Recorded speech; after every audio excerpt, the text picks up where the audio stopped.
Welcome back to Strong, everybody. I'm so excited to bring another incredible guest. Today, we are zooming out to Philippines, where we are meeting Michael, who's currently visiting family. Michael lives and resides in Berlin, but of course, he's a global globetrotter. How are you, Michael? I'm doing great. Thanks for having me today. I'm so excited to have you. There's so many questions I want to ask you. There's so much learning that we can get from your life story, from your experiences. And I came into this thinking, where am I going to start? Where do I start with this interview? So I apologize in advance for wanting to go all over the place, but I feel that there's so much depth and there's so much amazing experience that you can be sharing with young people that will definitely find this conversation not only resourceful, but also something that they can watch and rewatch to feel like somebody out there gets the experiences that they're feeling. And this will all make sense as we go along. Before we dive in any deeper, I know why I wanted you to be here. You live through the fashion, the music, the in front of people all the time type of industries. When we talk about mental health, and I know that you're a mental health advocate and you want to be creating awareness for mental health issues, but when we talk about this, most of the time, it's almost like a dual conversation. And what I mean by that is it's okay to have these conversations in private, but in industries like the ones that you are living in and working in, it's almost like there's a certain type of influencer that is allowed to share their mental health issues, and the others are just really not given the permission and very discouraged. So I know that I want to be diving into these conversations. So much learning that I believe families and young people and global community members can learn from. But why do you want to be here? Why is this a conversation that you wanted to participate in? I feel like mental health is a really important topic to delve into these days, especially. It's become more apparent over the years, I feel. And with the pandemic being, the center of our lives at the moment with Corona, I feel like it's even more important because a lot of people, especially the youth out there, are suffering from depression. Very often, especially with social media, we tend to compare our lives with others based on the images that are posted, the videos that are shared, the personas that are being portrayed by influencers and by people. I feel like growing up in the fashion industry and sort of living through that whole experience and also managing talent and working in front of the camera as a fashion model and then working behind the camera as well, it's really important to understand that we have a responsibility and that whatever we post online will have a ripple effect on people that follow us or that listen to our story and that aspire to live potentially the life that we lead based on what we post. But the truth is that there is no perfect life, and there's always going to be hardship and struggle, regardless of what social class you come from or what culture you come from or what your gender is. It's really important to understand that whenever we face struggles, these are potential tests of character and opportunities for us to further develop our characters and to overcome things that we very often underestimate ourselves from having the potential to overcome. So in short, mental health is very important. It's a topic that needs to be discussed. I think in the past, there was always this idea or this misconception that mental health was very negative and that you needed like therapy and help because you're not normal or you're not up to par with society's standards. But the truth of the fact is that we all struggle from mental health matters in our own right and in our own way through different capacities. And I feel like talking about it and educating people and reminding them that it is okay to be depressed sometimes or to go through a specific struggle that might affect you in a certain way, but showing that you care, you understand, you're there to support, and you're there to remind them that we're just human beings and we're not perfect. And, it's about finding the right support system and people that really believe that you can overcome and that will fuel this energy towards a positive outcome and result in the process. So I try to do that with my models. And I've had moments in my career where I also like felt quite depressed and quite low, because growing up, I was also quite overweight at one point. And then it was ironic that I became a fashion model in the process.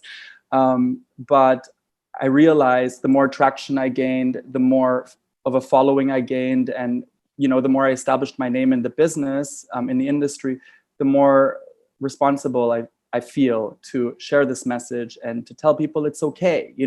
If you are struggling through something, open up about it, find people, get a support group, or just, talk to your family or your close friends, and the right people will want the best for you, and your vibe will attract your tribe. So I think that's really, a key takeaway. And I can resonate with almost everything. Actually, I can resonate with everything you've just said. But what I don't want to do today is pass on a motivational speech and a motivational, this is what we should all believe in. I kind of see that as, we're blowing balloons up of hope for young people, and we're telling them all these motivational sayings that tell them, you can do it and you should do it and believe in yourself. But what I want to do today is I want to dive into experiences of your life, and I want to show examples of how you have done those things without us kind of preaching what we believe that we should be doing. So let's go backwards in time. Let's take you to those younger years. When did you know that you wanted to be in the fashion industry? When did you know that modeling was going to be the thing that you would want to be sharing your voice with? So modeling is something that fell on my lap. My mom used to be a model in Germany. She's from the Philippines, and she has quite this exotic look. And she did some catalog work in Germany while we were still kids. And eventually my older sister and my older brother sort of got into the industry. And my mom also got me into it by the age of 7. Growing up in the Philippines, the industry here, they really like mixed faces, and they love the halfies. So being half Filipino and half German, they immediately saw this potential for us to also model here. And that's ultimately how I got in. And it wasn't until the age of 14 where I realized I can actually make a business out of this, or earn money and revenue through this opportunity. And so by the age of 15, 16, I started looking more into getting a strong agent to back me up and to guide me in the process to achieving my full potential, ideally as a model, and gain as much experience and as many bookings, they say, in modeling. Yeah. Of course. Now, I like the term that you used. You described yourself as they like the halfie. In past episodes with guests, identity has been a really difficult topic for them, especially when they don't really know where they fit in. So you said that I'm half Filipino and I'm half German. How was that growing up? You were growing up in Germany, visiting Philippines to visit family, being in Philippines, being in Germany. Where did you, on the one hand, the fashion industry was saying your look is a look that we can market. Your look is a look that we can really cash in on. But when you looked at growing up and being in your circles, how did it feel being what you described as a halfie? Well, I basically was born in Germany, and when I was 2, we went to the Philippines. So I grew up in the Philippines actually for about 17 years, but we went to a German-French international private school. So in order for you to be in this school, I mean, most of my classmates were usually expats or halfies, or let's say full Germans, but their parents were sent out to the Philippines to work here for a company, for instance. So I think growing up in the Philippines, it was interesting because whenever I left school, I felt quite foreign around the Filipinos. But then in school, I felt like I belonged because there were a lot of halfies. And over time, identity definitely became a bit of a blur for a few years, because in the Philippines, I felt quite local, but people would still look at me more as a German or a foreigner. And then when I would be in Germany, they would look at me more as an Asian or a Filipino, even though I speak fluent German and I understand the mentality and mindset and the culture. So I lived in New York for during my college years.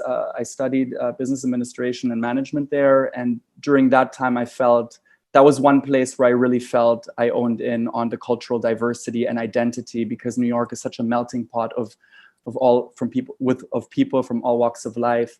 And in the Philippines right now, I do consider myself Filipino, but also German. So it really is kind of like, yeah, I come across as that like foreign Filipino to the locals, for instance, here. And in Germany, more as like, the German, like the Filipino that's German kind of thing. It's interesting, but I think home is where the heart is, and it can be in any place you choose or desire it to be. It's all about the people, I think, that fully get you, understand you, love you, and respect you for just the way you are, and that's when you really Yeah. feel, I think, you've arrived. And that is so true. But I know there's young people watching this that feel it's the hardest thing for them to fit in. What was it like being a teenager, going from, well, I mean, the identity of where do I belong? And I think sometimes when we retell our stories after we've come through the hardest challenges and have shown resilience, it sounds right now that, we can do this. Just home is where the heart is. Believe in yourself. You are the people who love you the most will love you for who you are. But we know that being a teenager is a really difficult time, and understanding where they fit in has a lot to do with how they look or how they believe they look to their outside group. So take us through some stories of being in Germany and being in the Philippines. So it almost sounded like from where I was in the Philippines, it would be really cool to be what you described as a happy. But being in Right. Germany, it didn't come across as cool, as lighthearted as it was in Philippines. And this is no disrespect to anybody in Germany, but this is the kind of conversation we need to be having.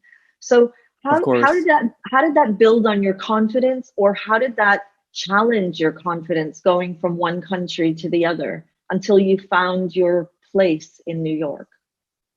I mean, it definitely was a challenge, and it all sounds so great on paper if I just explain this. But of course, to everyone out there that's listening and tuning in, like, it was really hard. At times, I felt misunderstood. I felt like the black sheep very often, and I didn't really feel like anyone understood me or got where my mind space was at, or people would judge me just based on how I looked. And like I said earlier, I was also quite overweight at one point. I also had acne problems and broke out between the ages of 16, 17.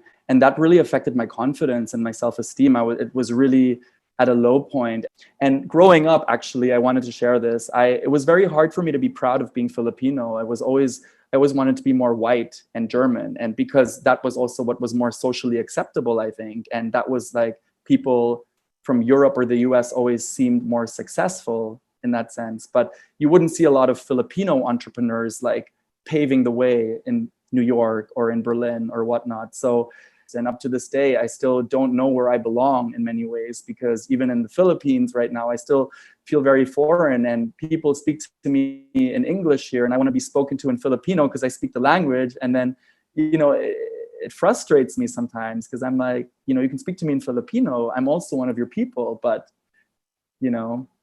over the years, I found a way to just really embrace my heritage. And I love that I have that angle from, the German culture, but I also have the warmth and the hospitality and the care and sensibility from my Filipino heritage. So I'm really, really grateful for that. And now I'm learning to embrace it more and more as I get older. And in respecting your experience, and this is important, we're here listening to your story and asking you questions about your story so that it can resonate with our viewers and young Right. people that will hear about this. Let's go into your current work environment. You work in the fashion and music industry. Not only are you a model, but you're also building an agency and helping others to be seen.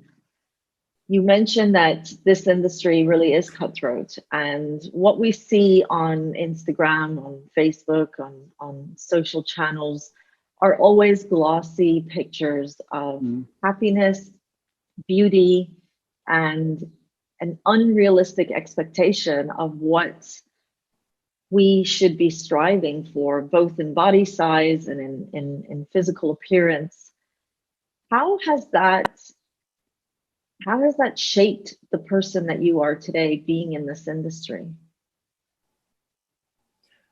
It's a very good question, I must say. So it definitely has shaped me in many ways. I mean, I used to be that fashion model who tried to be that ideal hanger, who tried to have the ideal measurements and the look to just fit in and to get the jobs and to travel the world. And I did it for a while, but I was constantly looking for validation through jobs that I would book. And whenever I would do a casting or, work with a client and I wouldn't get the job, I would just beat myself up internally and just say like, you're not good enough. And like, it's their loss. Like, come on, Michael, like, pick yourself up. One day you're going to show them this and that.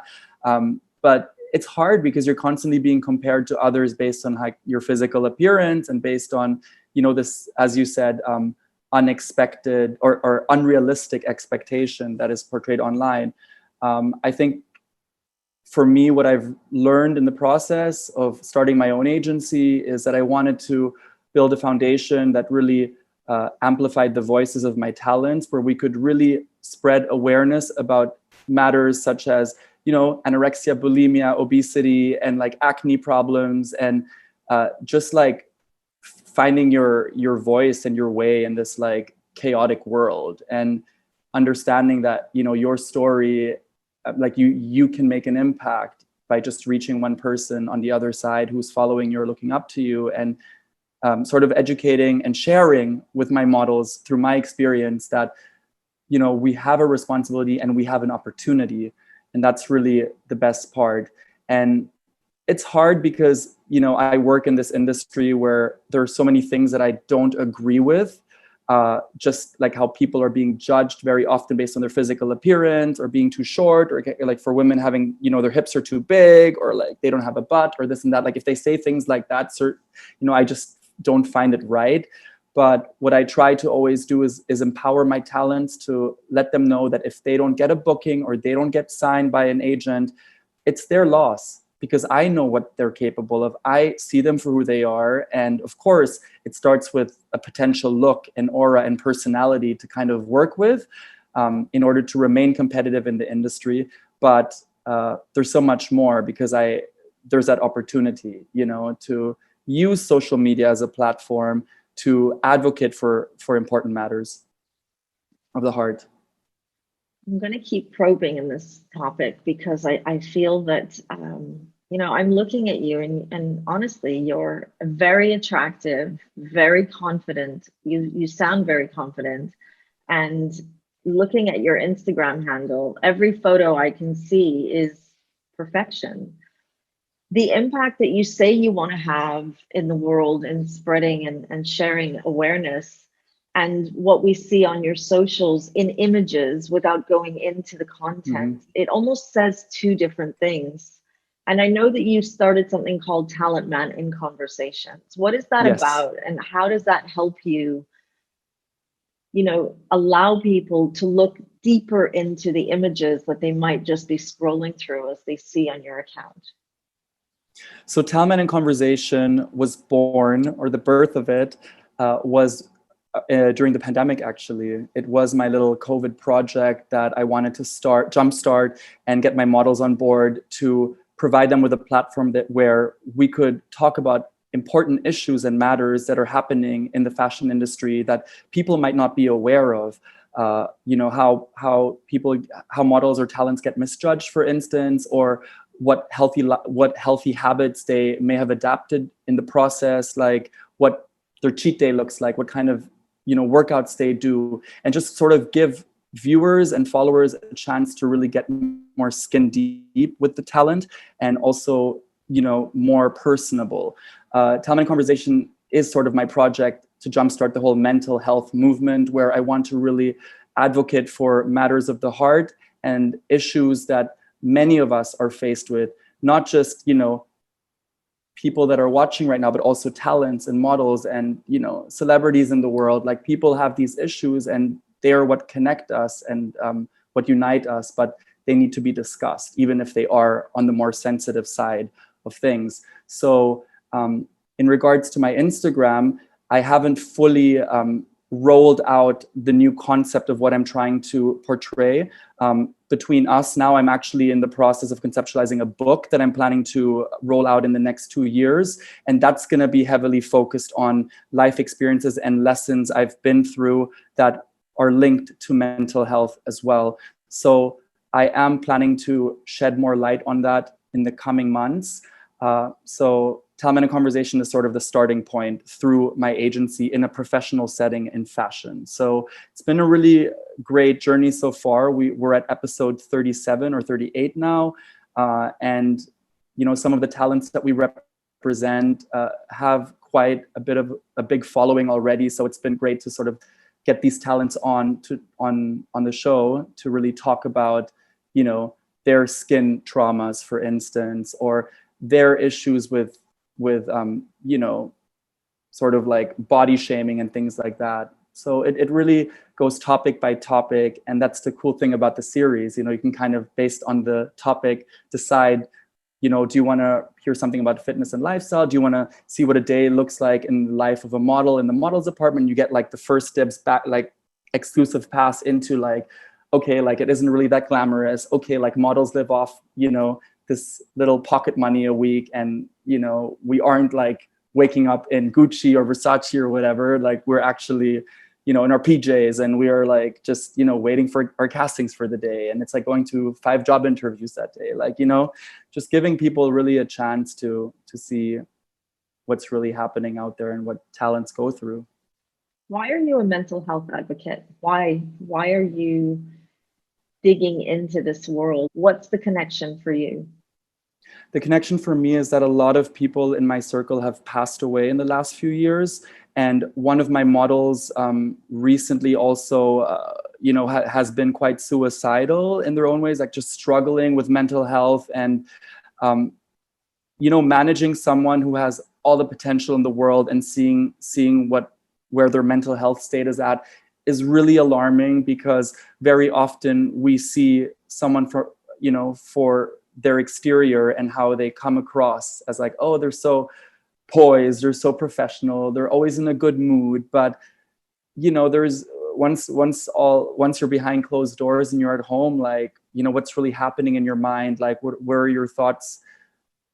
You know, where do they go? And I just find it very important, because I've seen how people that maybe didn't have the support system at the time just gave up. And it's important to understand that, you know, they're not alone, and that they have people out there that understand them, and that it's all about just finding the right support system and learning to love yourself and reinforcing your self-worth, even if it's hard. Of course, I mean, it's probably a bit ironic coming from someone who is a founder and a fashion model, and, you know, who looks like me, you could say, in the industry. But, you know, I was also chubby, and I was also not popular when I was growing up, and I also had acne issues. And so to a certain extent, I can relate. You know, I've never had suicidal thoughts, but I have been at very low points in my life, very depressed, and didn't love myself, you know, felt ashamed, and was struggling with confidence. And, you know, it really took time to build that up. I think going through certain experiences, like us growing up in a household where we had the financial stability and my dad had a great job, and then him just losing the job, and us sort of like having to reshape our lives, and all of a sudden be in a private school with like all these rich kids, and us being, you know, financially struggling and not being able to really, like, that also sort of affects your confidence, of course, if all your friends are like, you know, quite successful and wealthy, and then, you know, your dad loses their job, and, you know, you're questioning if you can even attend the next semester of your school because you don't have the funds for it anymore. My dad, for example, was an alcoholic for a long time. He's a recovering alcoholic.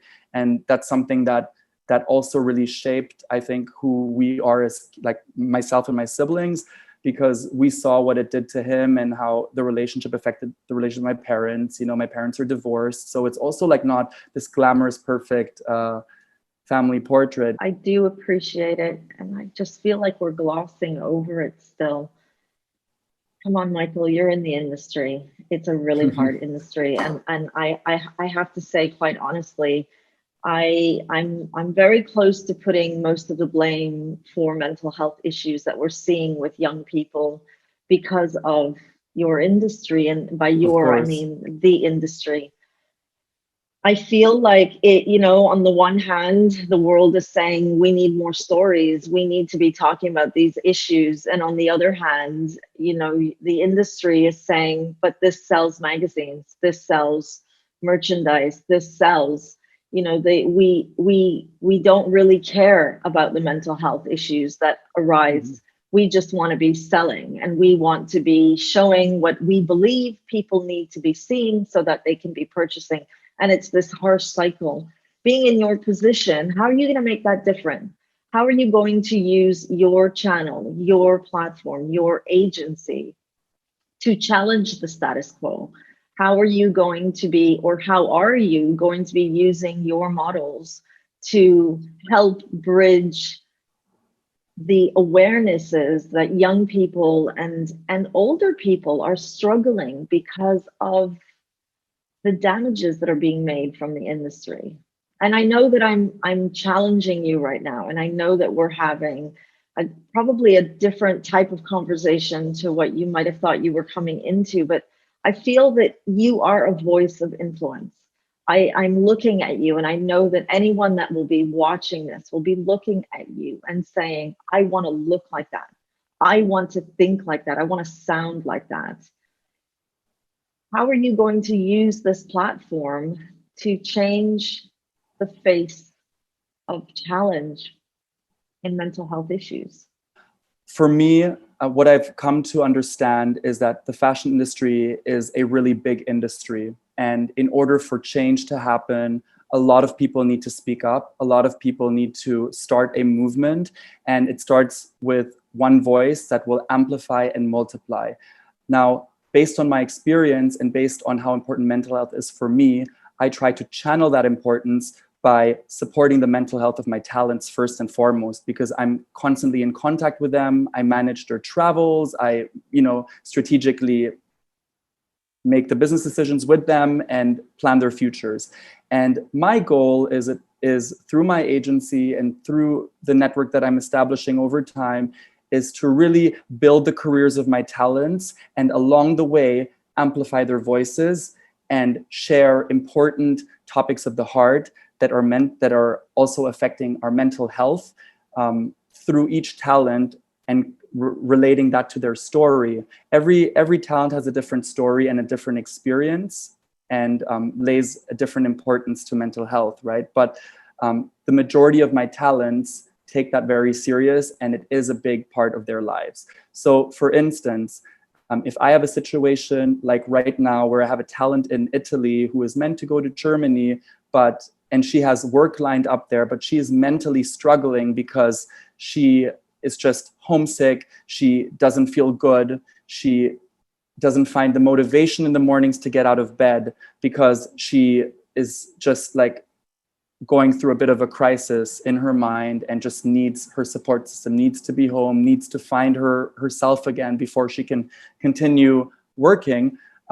I will prioritize that, and I will put her work engagements, even if that means, potentially losing X amount of revenue for her and for the agency, simply because I understand that if you're not in good mental health shape, or if your mind is not in a good headspace, then that's going to affect your entire environment and your output. And you're not going to be able to deliver and shine and share your light as you normally would be able to and based on your potential. So this talent, for instance, is going to be flying home this weekend, and we're sort of prioritizing her mental health there over job opportunities. Of course, it's a bit risky because sometimes you have great opportunities and potential campaign or a worldwide opportunity that could really open doors for you. But I'm at that point where I really try to always do what's right and where I really prioritize the headspace of my models.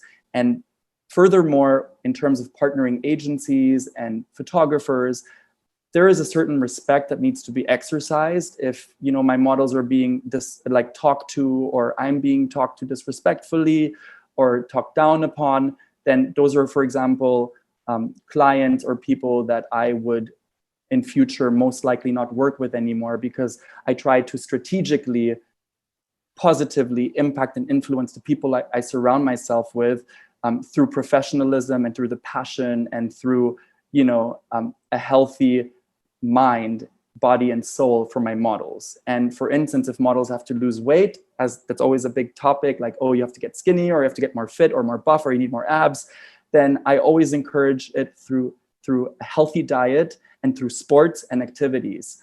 You say that we shouldn't compare ourselves to others, but you're in an industry where you are compared to somebody else, another model. Mm-hmm. How has comparison impacted you personally in your life? Comparison has impacted me a lot in the industry. When I started, you know, I always would look around the room, be like, wow, everyone is so beautiful. Everyone looks like a sculpture and looks so perfect. And it was very hard because I was never that model that had like the six pack or whatnot. I would always use my personality and I think my charm. I think that was really something that helped me connect with clients in the process. But even now, looking the way I look, this kind of look didn't work that well or wasn't as welcomed 10 years ago in the industry, when I was really at, like, modeling full time and just really in it. There, they were still more into, you know, the blonde hair, white skin, like kind of pale, sophisticated, classic look. And so it's very interesting to see how the industry is changing slowly but surely in terms of, you know, being more open to plus size models, curvy models, to ethnically ambiguous models, diverse models. For example, right now in Europe and the US, they love Asian faces. That's like the thing right now, because that's also linked from a business standpoint to like the economy in China doing very well. And there's a whole psychology behind it, which also, as you mentioned, kind of goes back into sales and like, you know, making money in the end, because it's an industry. But I guess what I'm trying to say is that it's been challenging, because I think we will always, you know, in one way or another, compare ourselves to others. I mean, I look at Instagram accounts sometimes, and while people tell me like, wow, Michael, you look so perfect, you look so great, you love these photos. And I get that I get into that mind space sometimes too when I look at other accounts. I'm like, wow, this account is really great. I really love this photos. I'm like, wow, like, you know, I admire this person and how they, you know, have these creative ideas and all that jazz. But I think it all boils down in the end to just finding, like, just learning to love yourself in the process. I know it's easier said than done, and it was a struggle. It didn't happen overnight. I think for me, I read a lot. I love like Paulo Coelho, and I love these philosophical books, and learning to sort of shape my perspective and seeing the glass as half full versus half empty, understanding that, okay, I may not look like that, or you know, you want to be like that, but they already exist, and you know, you are you, and you have something great and unique to share with the world as well. I really do believe that each person that's tuning in right now has something great to share, has a skill that may, or a talent that may still remain undiscovered, you know. But it's just about asking yourself, what really makes you happy in life, like, you know, what interests you, and based on that, further exploring it. Because I think like a life without passion is just like a life that's a bit dry, and that's unfortunate. And I just really hope through my example and through this talk that you know, you can find some inspiration. Just see that maybe someone who's a founder and a model also went through hardships, and also went through financial struggles, and also went through bullying, and also, you know, went through an identity crisis of like being mixed. But I don't feel like you answered the question. How do you compare yourself to others? Because we all do it. You're in an industry, you are a face that, you know, you are, whether you will consciously see it or not, there's always comparison. Mm-hmm. How are you personally impacted by it? How does it affect your mental health? Don't give us the motivational speech and why we shouldn't, and tell me how it affects you personally. It affects me in a way that sometimes I question myself more. My confidence gets a bit shaky at times because I realize, I may be this confident guy, but actually deep down there are certain like layers of insecurity that still exist and are still relevant.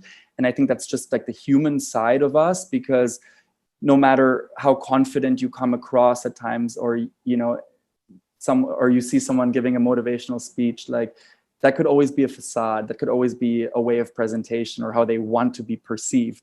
But the truth is we all have our insecurities. And I think for me, my body was always a bit of an insecurity. And, seeing guys on Instagram sometimes with a 6-pack, or like being really into fitness, like I'm really into fitness, but I don't have the body shape that they have, for example. But I've learned in the process to just like appreciate my body for what it is, and to know that it's not about how it looks, but it's about being healthy. It's about like having a healthy lifestyle, about finding balance in your life through diet, through sleeping good, like, having a good sleeping pattern. And a lot of the confidence that I have does not stem so much from my looks anymore, where I took that from my looks very often while I was modeling. I always felt like, okay, wow, if I book this job, like I'm great, I'm handsome, like everybody like wants me, or like I want to feel like, like I'm that Tom Cruise in modeling or whatnot, or Brad Pitt or whatnot. But a lot of my confidence stems from deeper layers of just knowing what I want to do in this world, the purpose that I want to achieve, and ultimately just hopefully inspiring people really through my story. So comparing others. Yeah. Do you believe that if you didn't look this way, that you would be in modeling? Do you think that if you looked different, that you would still be in this industry? I mean, it's very, very difficult to say, because modeling is also very much based on your exterior and like how you look. But nowadays with modeling, it has become a little bit easier to not necessarily fit into like the typical height requirements or measurements, because if you have a strong social media following, or you have a target audience that appeals to you, where brands or agencies can potentially, profit from or benefit from by, connecting your story to their branding, then you could still be offered a modeling contract, and you don't have to be 5'10" like Cindy Crawford as a female model, or like a 6'2", male supermodel type of, have that look or those measurements or requirements. So, but of course, I agree. I think the look really brought me into the industry, because if I didn't look this way, I wouldn't be in fashion, I think, it's sort of just, yeah. Aside from the looks of things, aside from the exterior, as you described, being in this industry, it is about the exterior. And although there is change, we can see that, sizes are now becoming different, and we're having more diversity of what people look like. And as you said, it's now the look is not what it used to be, the traditional blonde-haired, blue-eyed, 6'2" type model. What about when we think about the stigma around being a model, the stigma of being beautiful and being perfect looking? What is the stigma that fashion models are struggling with, and young people that aspire to be looking like a fashion model don't realize? Well, a lot of models struggle, with confidence and self-esteem. Actually, models are some of the most insecure people you'll ever meet. I think that's something that a lot of people that just look at the magazines don't know or understand, like how a lot of it is staged when you're shooting, and how, there was even a TED talk about it, how one model, was 15 when she shot like a swimsuit spread, and she was like, I think she talked about having her period that day and just feeling really uncomfortable, and she was placed with a man, like, and she didn't really like feel great. But then they sort of sold this image and whatnot of her like being this like confident, like older woman, and there's certain things that are just, like, I think the self-esteem part is one of those things. Also, models very often talk about food, because a lot of them are deprived from it, or they struggle with body with their bodies, even though they look perfect maybe to us, but like they have that inner voice and that, you know, that's telling them like, oh, you have to lose more weight or you have to look like this. And a lot of models, I think, are pegged or coined as like being very stupid or not really having much up in their head.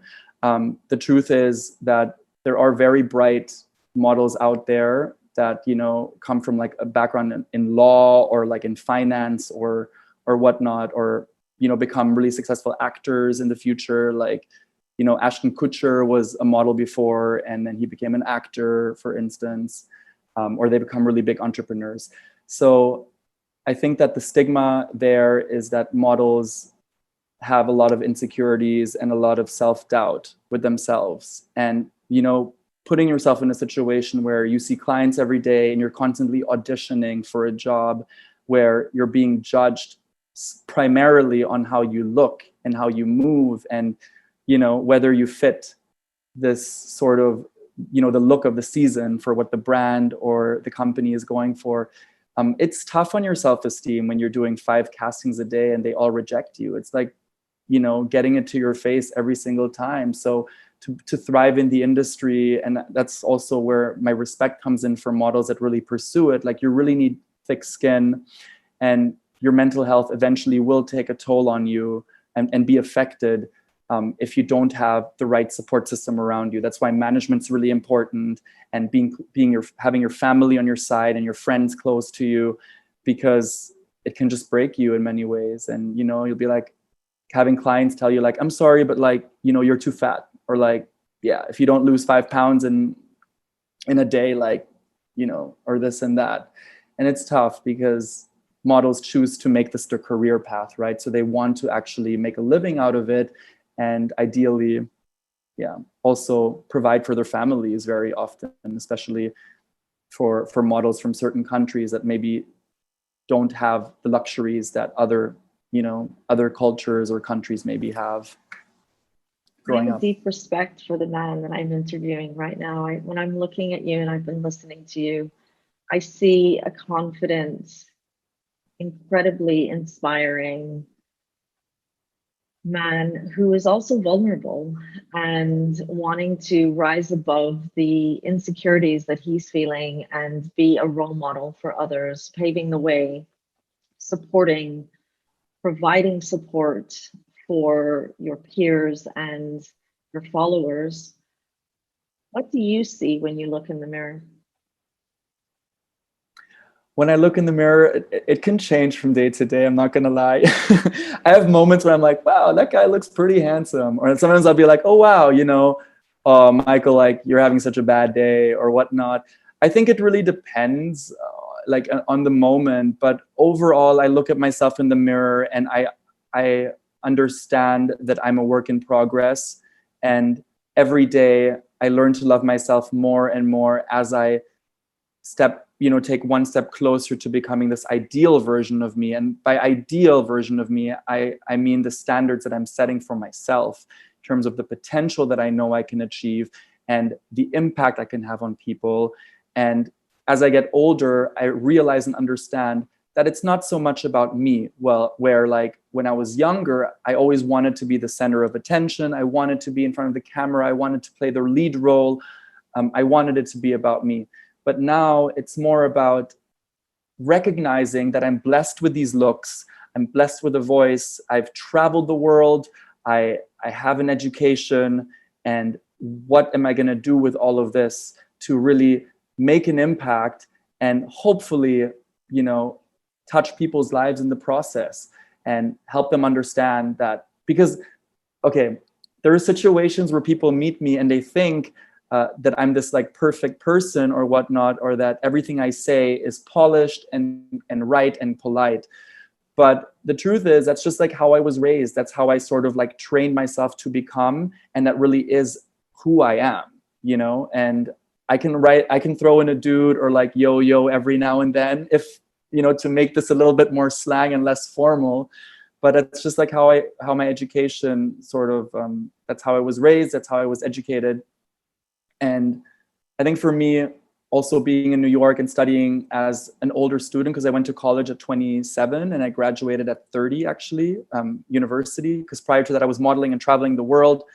I also realized my passion for giving back, making an impact in the communities. Like, I was a peer mentor at my college, and I actually won an award in a school that has 28,000 students in New York City. I won the Peer Mentor of the Year award, and I was nominated by faculty and the staff and also other students for my outstanding contribution. And what I did was use my voice to mentor students, to build their confidence, to remind them of their self-worth and self-value, and to teach them how they can speak more confidently, and not to doubt themselves so much when they are in a room with 10, 50, or 100 people, but sort of remembering why they're there and what their purpose is, and that their voice matters, you know? So now as I get older, and even with the book sort of like now coming into the works and my agency becoming more and more established, like we're going into the 7th year this year, and my models are working in Paris and Milan and New York, and it's great. It sounds great, but I feel the responsibility rising on my end. And I know that just by even reaching one person or 2 or 3, like a ripple effect can happen from that. And so for me, it's really important to just extend my life story to my models, and for them to be on the same page or to understand the importance of mental health for me, and that I will always support their mental health first and foremost before their careers, because that's a really important issue that often is neglected, and that eventually could lead to really severe consequences if not discussed early enough. That brings us to the end of another incredible conversation. Today we spoke with Michael, who's currently in the Philippines, talking to us about his life experience as a human in the fashion industry, as an entrepreneur, as a person. We talked about identity. We talked about topics of mental health that are seen in the fashion industry. And most importantly, we learned that what we see on the outside is not necessarily what we feel on the inside. And if you take anything away from today's conversation, I hope it really is what Michael said, that we are all a work in progress. Thank you for watching. We'll see you next week when we bring another incredible conversation to Strong. You're not alone. I wanna tell you.